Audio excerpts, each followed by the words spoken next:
Welcome to another segment of our Partner Spotlight series, brought to you by the members of the Regional Chronic Disease Collaborative. The Regional Chronic Disease Collaborative members work together combining their resources and expertise to help prevent the development and progression of chronic disease across our region. Our Partner Spotlight initiative is to help share innovative approaches being used throughout our region to improve population health.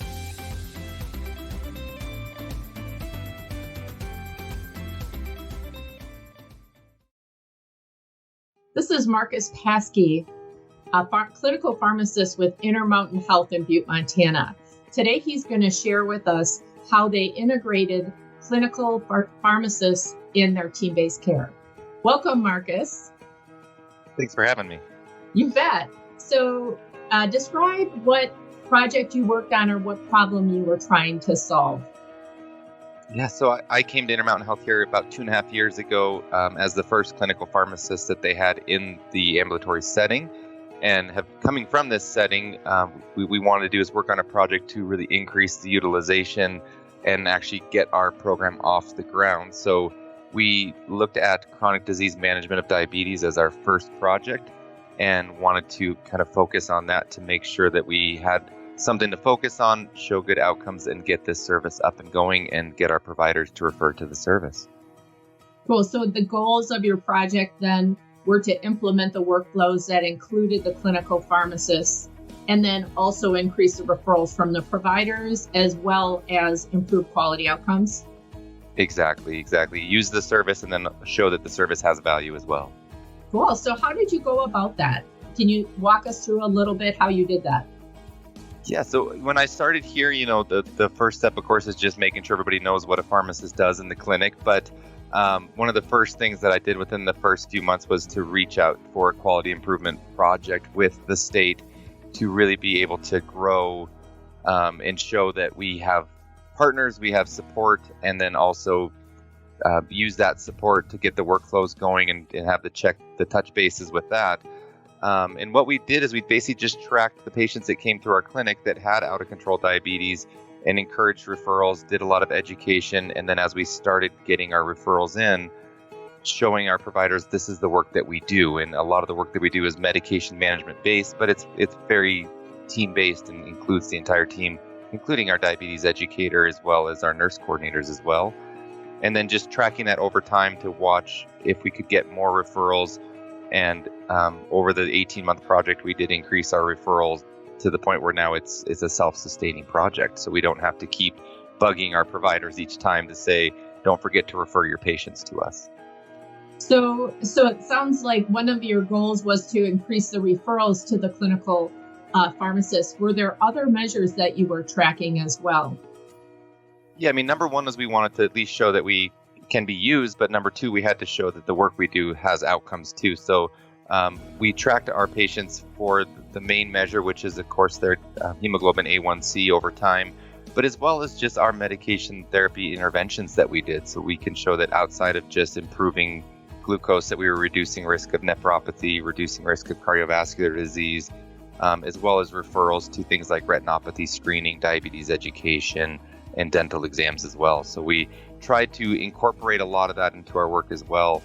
But the main outcome measure was our A1C reduction that we were able to show to our leadership. Great. So what do you feel the results were from a sustainability? Like, how are you able to continue this work at your clinic? Yeah, so sustainability for the actual referrals themselves have spoken from themselves. We had good outcomes. The providers have enjoyed having that extra service to be on part of their team. So that was a success number one. As far as the service itself, by improving those outcomes and those core measures, we do have a little bit of extra reimbursement. But one of the big things is we've opened up our primary care providers to be able to see more patients, get more new patients in, especially with a provider shortage in our town. So instead of having to follow up with a patient that's a high-risk diabetes patient, for example, very closely every few weeks to a month, we're able to see them between those 3-month check-ins and opens up a lot more slots for our providers as well. Great. So the sustainability is really on two ends. One is for value-based payment models, you improve your quality or your performance, but you also, from a fee-for-service point of view, are able to kind of clear the room on the provider schedules for more patients to be seen. So great. Yeah, very good outcomes. Very great. So what advice would you have? First, let's say, what advice would you have for clinical pharmacists who are looking at doing this in a primary care setting? So, as we get started, I think when we work in clinical pharmacy, we're comfortable with what we do. We like to work at the top of our license. We're very comfortable with medication since that's where our training backbone is. But the one of the best advice is, as we start a new service or even just a new disease state service, is focus on quality, not quantity. The providers, especially if they're not sure what we do or exactly how we approach it, once they start seeing the notes we write, how thorough we are in our medication reviews, that comprehensive med management piece, then they start seeing this is an amazing thing for me. And what we really will do is we tend to do our best work with the highest risk patients that even some of our primary care providers aren't comfortable with, because we are medication specialists. And then as time goes, we can always work on our own efficiencies to continue to add more volume. But quality, to making sure that both providers and leadership sees what you do, is definitely the best place to start to get it off the ground and running. Great. And what would your advice be for clinics who are looking to maybe integrate clinical pharmacy in their team-based care? I think one of the first things that always will come up is, it is a resource, and since it's not a directly billable resource, you have to take the chance that we're bringing on a new service that may not necessarily have reimbursement. But what I always, feel like that outcome of both, we improve outcomes, especially in a value-based model, it's great, but also the provider and patient satisfaction will go up when you have clinical pharmacy involved, because we will spend that more time. And that the other value that pharmacists bring to your clinics, as far as being able to help with clinic administered medications, barcoding, these other things that are medication related that may not be directly disease state, we have a lot of value. And one of the last things it can never be underestimated is the education we provide both to our nurses and our providers teams.